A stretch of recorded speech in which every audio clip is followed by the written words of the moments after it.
ఒక చిన్న గ్రామం. అక్కడ రామయ్య అనే ఒక సామాన్య రైతు ఉండేవాడు. అతని దగ్గర ఆస్తులు లేవు, కానీ ఆకాశమంత నమ్మకం ఉంది. లోకం ఏం చెప్తున్నా వినకుండా ప్రతిరోజు పొద్దున్నే ఆ దేవుడికి దీపం పెట్టడం అతనికి అలవాటు. ఆ దీపం వెలుగులోనే తను గెలుస్తాననే ధైర్యం అతనికి కనిపించేది. కాలం ఎప్పుడూ ఒకేలా ఉండదు. ఆ ఏడాది వర్షాలు ముఖం చాటేశాయి. చెరువులు ఎండిపోయాయి. పచ్చని పొలాలు కాస్త శ్మశానాల్లా మారాయి. రామయ్య పెట్టిన పెట్టుబడి అంతా మట్టిలో కలిసిపోయింది. చేతిలో చిల్లి గవ్వలేదు, కానీ గుండె నిండా దేవుడిపై నమ్మకం మాత్రం తగ్గలేదు. ఊరి జనం రామయ్యను చూసి వెక్కిరించేవారు. ఒరేయ్ రామయ్య, ఆకాశం నుంచి నీ దేవుడు దిగివచ్చి నీ పొలాల్లో నీళ్లు పోస్తాడా? ఇంకా ఆ దేవుడిని పట్టుకొని వేలాడుతున్నావేంటి? ఈ రోజుల్లో డబ్బు ఉంటేనే దేవుడు, నమ్మకం ఉంటే కాదు అని ఎగతాళి చేసేవారు. రామయ్య మాత్రం శాంతంగా, ఆయన నన్ను రక్షిస్తున్నాడు, కానీ ఎప్పటికీ వదలడు అని బదులిచ్చేవాడు. సమస్యలు పెరిగాయి, అప్పులు కుప్పలయ్యాయి.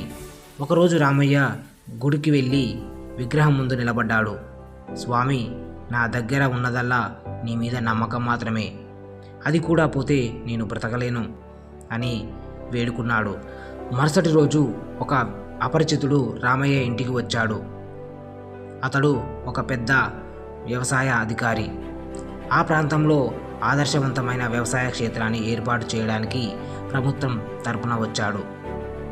ఈ ఎండిపోయిన ఊరిలో కూడా మీ కళ్ళల్లో ఇంత నమ్మకం ఎలా ఉంది అని అడిగారు ఆ అధికారి రామయ్యను. అప్పుడు రామయ్య, పని ఉన్నా లేకపోయినా నా దేవుడు నన్ను చూసుకుంటాడని నమ్మకం ఉంది సార్ అని బదులిచ్చాడు. ఆ అధికారి రామయ్య నిజాయితీకి, నమ్మకానికి ఆశ్చర్యపోయాడు.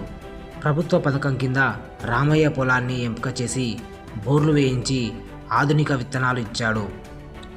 అద్భుతం జరిగినట్లుగా కొన్ని రోజుల్లోనే వర్షాలు పడ్డాయి. రామయ్య పొలం ఊరిలోనే అత్యధిక దిగుబడిని ఇచ్చింది. నిన్న నవ్వుకున్న నోళ్ళే నేడు నమ్మకం ఉంటే దేవుడు దారి చూపుతాడు అని పొగడం మొదలుపెట్టారు. డబ్బు పోవచ్చు, బలం పోవచ్చు, కానీ నమ్మకం పోతే జీవితం ఆగిపోతుంది.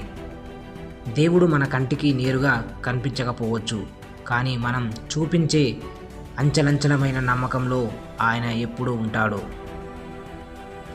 దేవుడిని నమ్మడం అంటే కష్టాలు రావని కాదు, కష్టాలు వచ్చినా ఎదురొడ్డి నిలబడే ధైర్యం మనకు లభిస్తుంది అని అర్థం.